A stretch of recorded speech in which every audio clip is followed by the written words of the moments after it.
Hi again, everybody. This is the Big Idea, Big Moves podcast. I'm Jamie Allison, and this is the destination for high performers. We talk to people from different genres, different niches, different areas of expertise, all doing kind of cool things in their area. We talk to CEOs, we talk to athletes, we've talked to scientists, we've talked to entrepreneurs, just people doing really cool things that you can hear about their story and hopefully take some of those things into your own lives.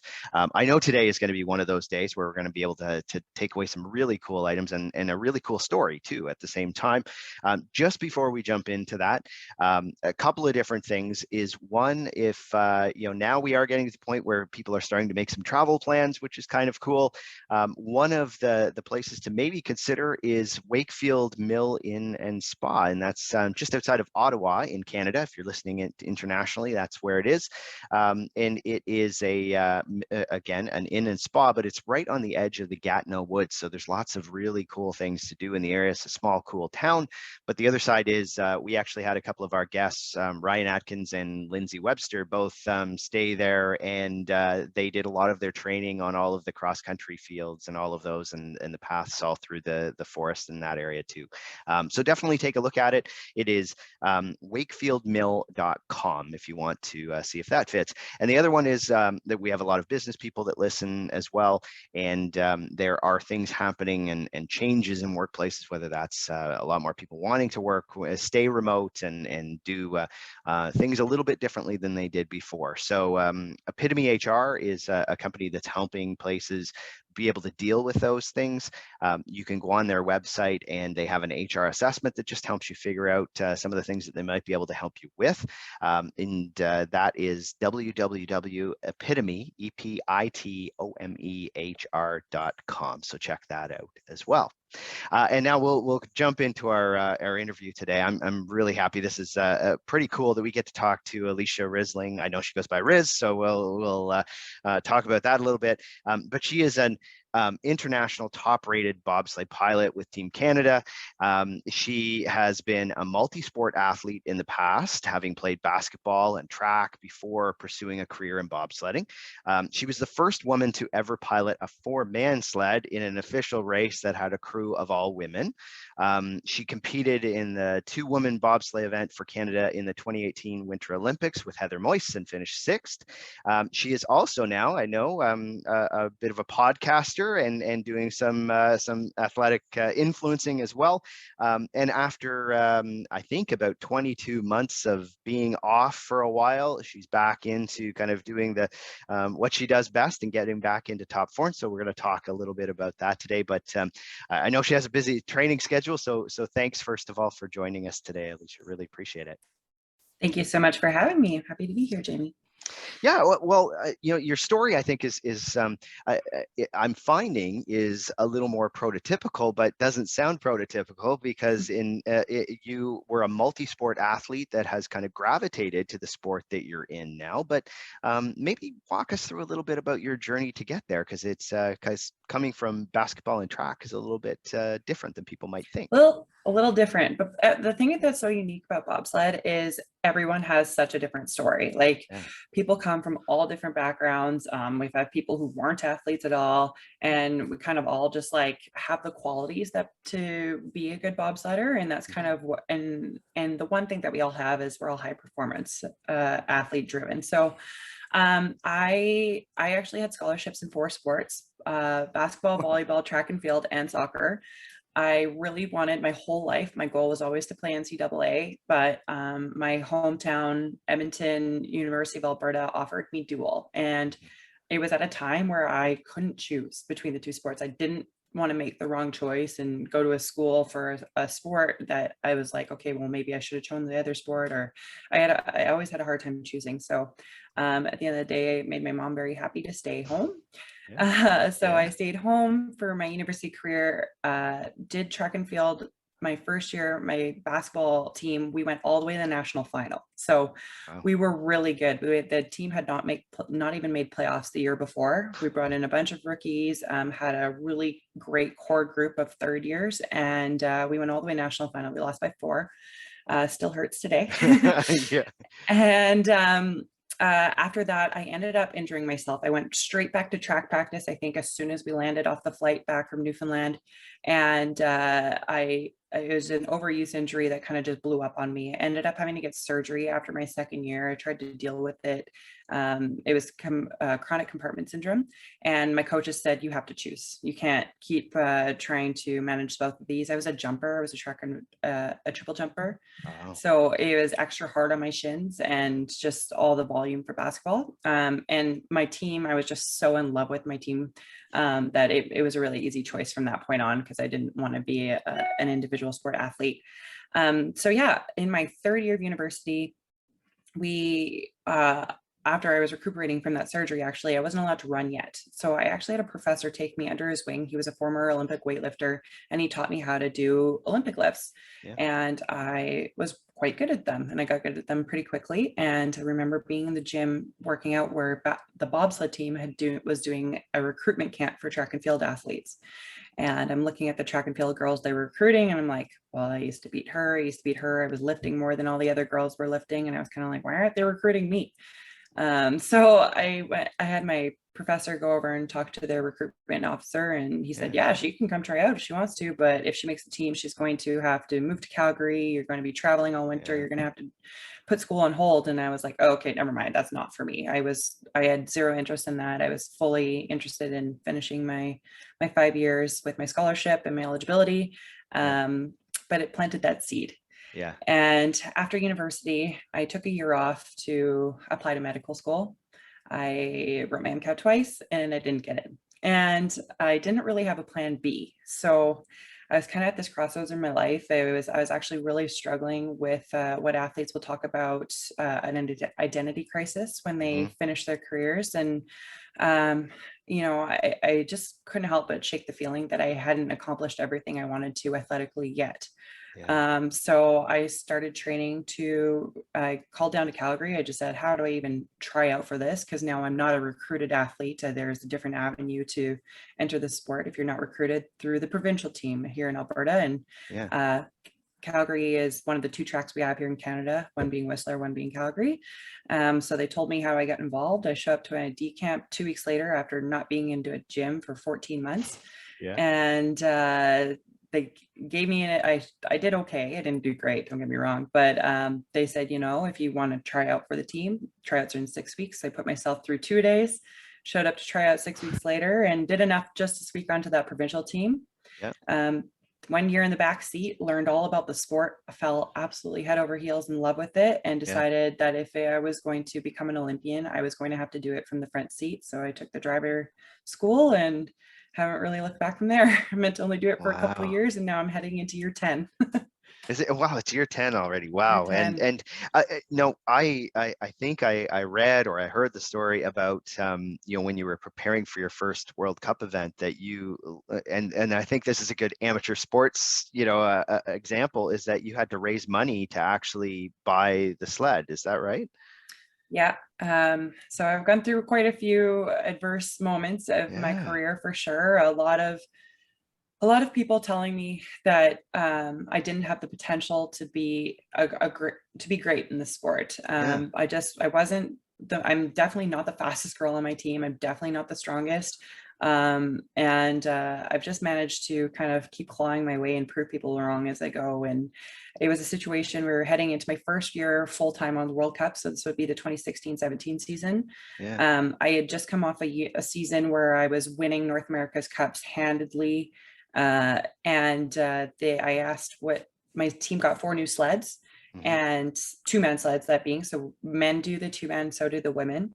And I was the Canada 2 pilot at the time. And they said, instead of giving 2 sleds to the women and 2 sleds to the men, they were going to give 3 to the men and 1 to the women, because they just didn't think that our women's program had the capacity to be successful. And this happened 1 month before our season started. I flipped a table on the way out and said, not quite dramatic, but I'm a very good coachable athlete. And this was one of those moments where it was not my finest point, but I really stuck up for myself. But I I got in the car out of that meeting and I almost was shaking my head. I'm like, what did I just do? I just promised that I was going to get my own sled. I Yeah. was working as a waitress at the time. I didn't have, $60,000 to buy a sled, and I didn't have a plan. I didn't have anything. But I had said it. I'd made this dramatic exit of that meeting, and I was Yeah. like, well, now I got to do it. So I actually left that meeting, immediately went and quit my job. Um, I took some time to track down a regular that I had had working from that job, because he was an engineer here in the city. I just got to know him just for serving him breakfast 3 times a week, and Yeah. he said he might be able to give me some contacts, introduce me to some potential sponsors. And he did just that. He was through in his word. I was so grateful for him, because without him by my side, I don't think I would have been able to make those contacts, because it was a Calgary is a very, how our city does is very dependent on how oil is doing. And this, it was during a little bit that oil was just rebounding in 2016, kind of coming back up. So he put me in contact with businesses that he knew had work and were thriving and hiring people, because that was the biggest thing. Is a lot of people were like, we just laid off so many employees, we can't sponsor you right now. So I put together, it traded out I took sciences in university, so I had no business experience whatsoever. I literally was on Google figuring out how to make a business proposal. I watched YouTube videos on how to pitch, and I went into these businesses, and I actually didn't just get the same sled that the rest of my teammates got. I got one that I would consider to be better. And after the Canadian dollar being down and everything, of course, we have to order our sleds from overseas, and it ended up costing me $91,000, and I had the money to pay it off in 2 months. Wow, that's awesome. And I mean, it became a driver for you, I guess. And there are things that are like, I mean, people say that one of your biggest strengths is your kind of grit and resilience. Who you been talking to? I watch and I look and talk and where do you think that comes from for you? Like, is that just something that's innate in you, or is it something that, has been learned? Have you watched people? Where does that come from? That's a really good question, and I definitely believe it's something that I was born with. If I probably got it from my father. He is a professional hockey player. He probably was slated to be a high caliber player, and he suffered injury after injury that kind of really capped off what his potential was. He went into the boards one time and twisted his knee completely backwards. He was told he would never walk again, let alone skate, and he ended up to have a professional career in Germany after that. So he's kind of always been the driving factor and taking me to all my sports and the life lessons from that. And the one thing I don't have in me is any quit. Yeah. Well, and that probably got very difficult during the pandemic when, I know, and many athletes, I'm sure, felt that during that time. But as you're getting close to large events and things like that, it's it must have been very difficult for you to have to deal with things shutting down for that time. What was it like, and how did you deal with it? Yeah, and you mentioned it before. So I had taken the 2019 season, 2019-20 season off. Yeah. Again, I tore my calf. These calves are killing me. They've been the detriment of my career. And so in 2018, I tore my calf right before World Championships, and which were home in Whistler. And I was in a walking cast for the 5 weeks leading up to it. I took it off to compete, but obviously I just wasn't ready to race then, and just didn't have the push capacity in me to be able to do well in that race, as well as I also did not drive well. So the next year I tried all summer. I trained to come back, and it just kept hindering me. I couldn't get through a single sprint workout. And I was kind of given an ultimatum at my team trials when I wasn't fit to even do my team trials, because I couldn't push at a full capacity. I was at an extreme risk for a full tear of my Achilles.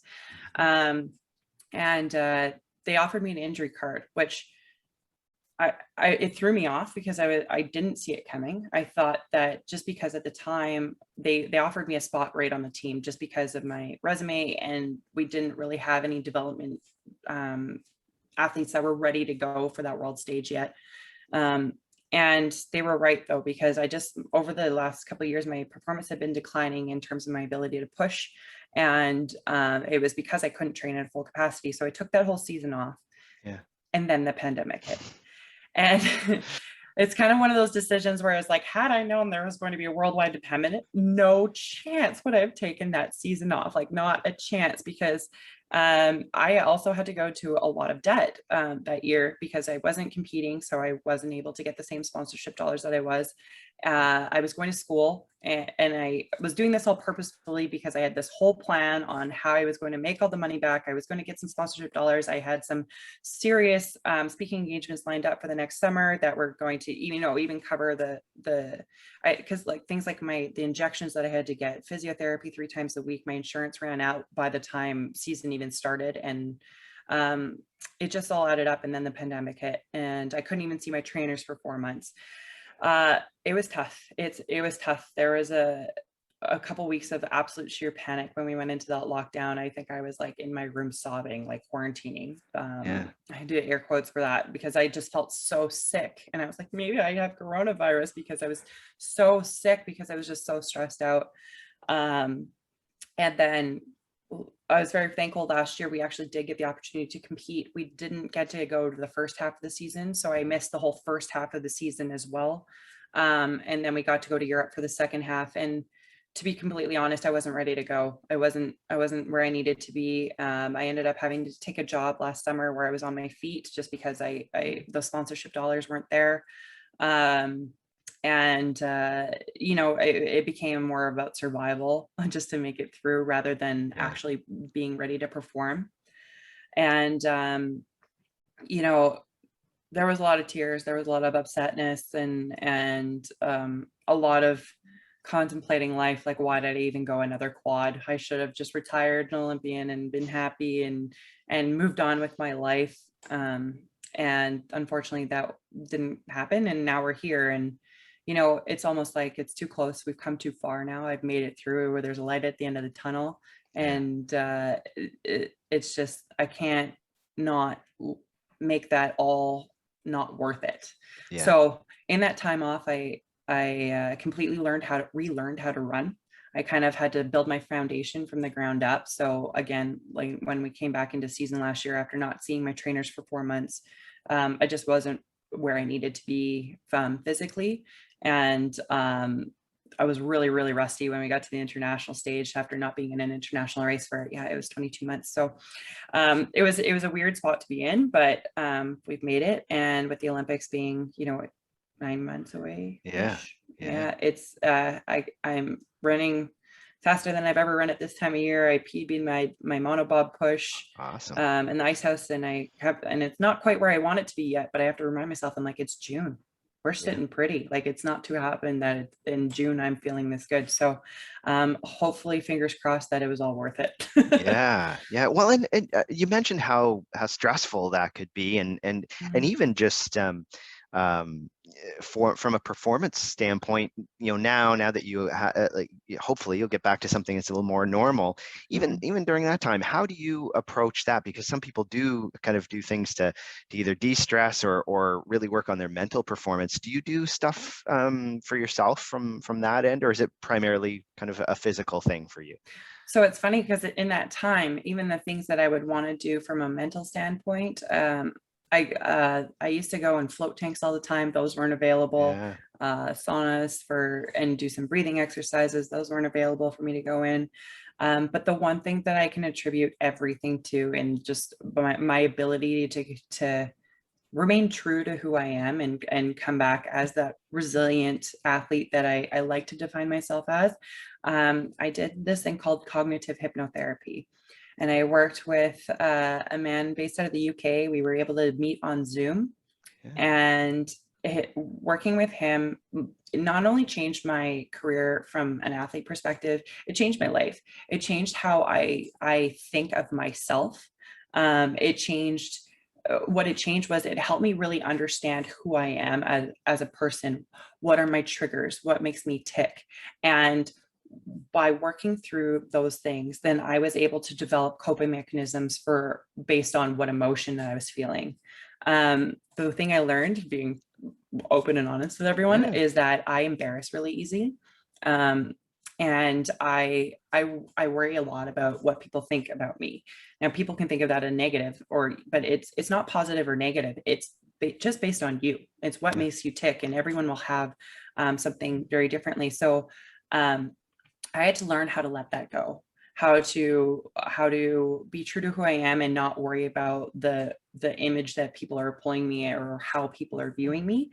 And it just took a lot of journaling and self-reflection.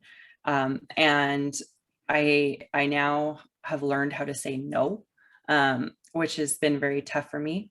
I like doing everything. If I get asked to do this, whatever, I'll do everything. And then I forget to take time for myself. So that was a really big component in really kind of keeping me centered and keeping me focused, and not, it kind of removes some of that external pressure when you're not so worried about what other people are thinking of you from afar.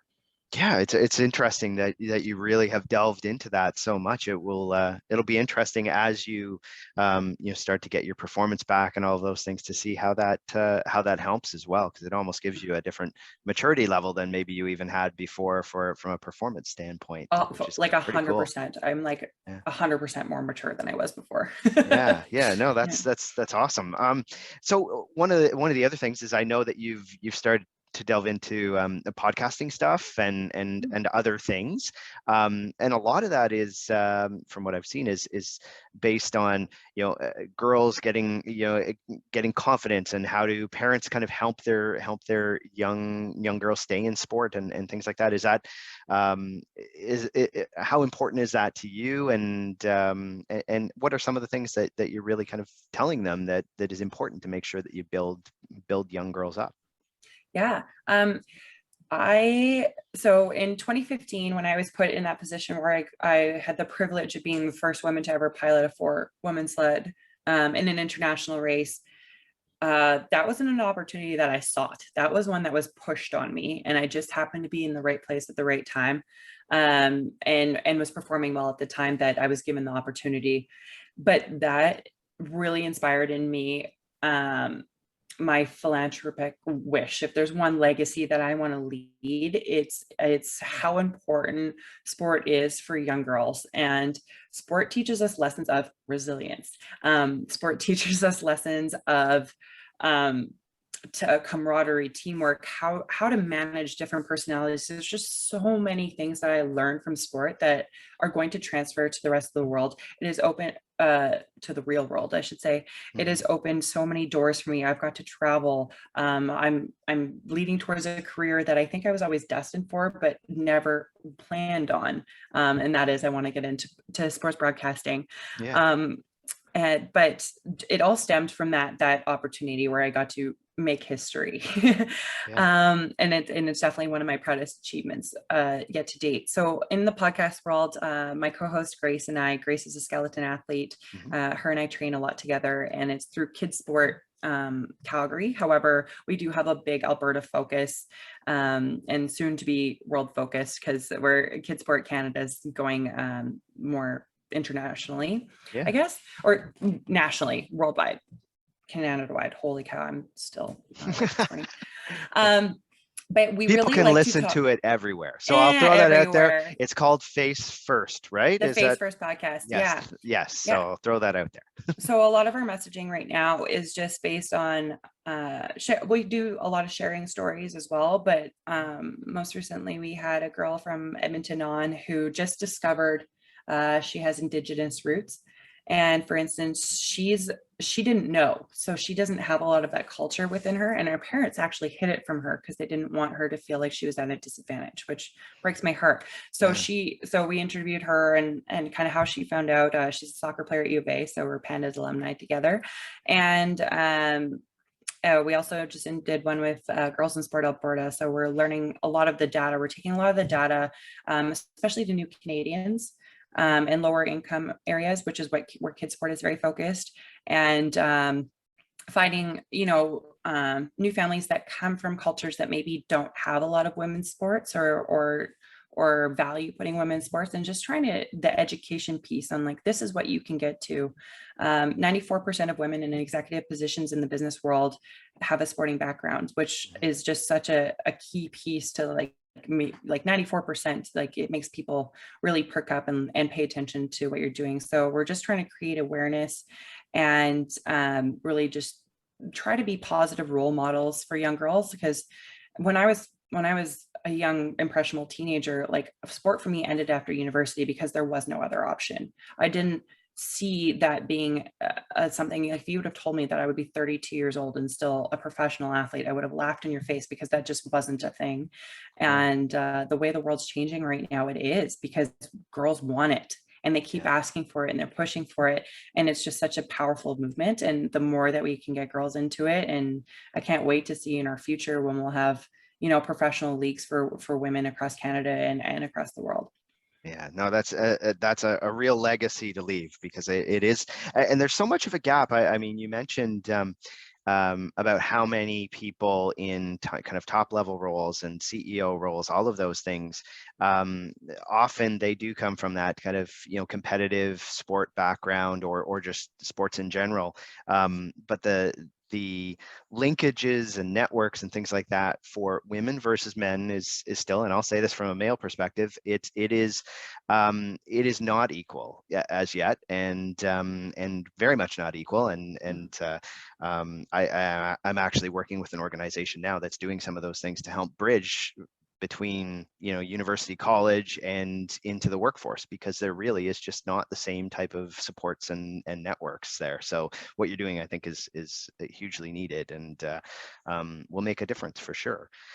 You did kind of mention that you know, athletes, I think, can have a bit of an identity, kind of, not an identity crisis, but it can be very difficult for them to figure out what happens after I've put everything into a sport and then have to transition. You're not there yet, but, you know, obviously you've started thinking about that and things like that. Is that something that you see a lot in the people that you kind of you know, are in your peer group, and how are you kind of really preparing yourself a little bit for that transition?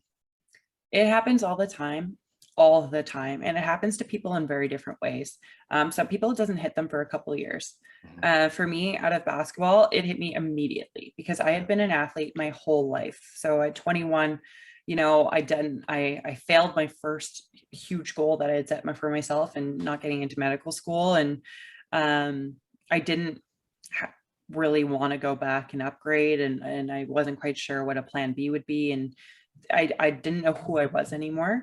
And I can say, actually, I just talked to a girlfriend that I played with for 3 of my 5 years, and her and I were on the golf course this week, and she said it didn't hit her for a couple of years. Like she went through, she was finally working, and she was just kind of finally having fun. She felt like she was like released of her duties of not being an athlete anymore. So she enjoyed it. But then it was a couple of years later where she was like, whoa, like I missed that. Like I don't remember, like I don't know how to not be part of a team.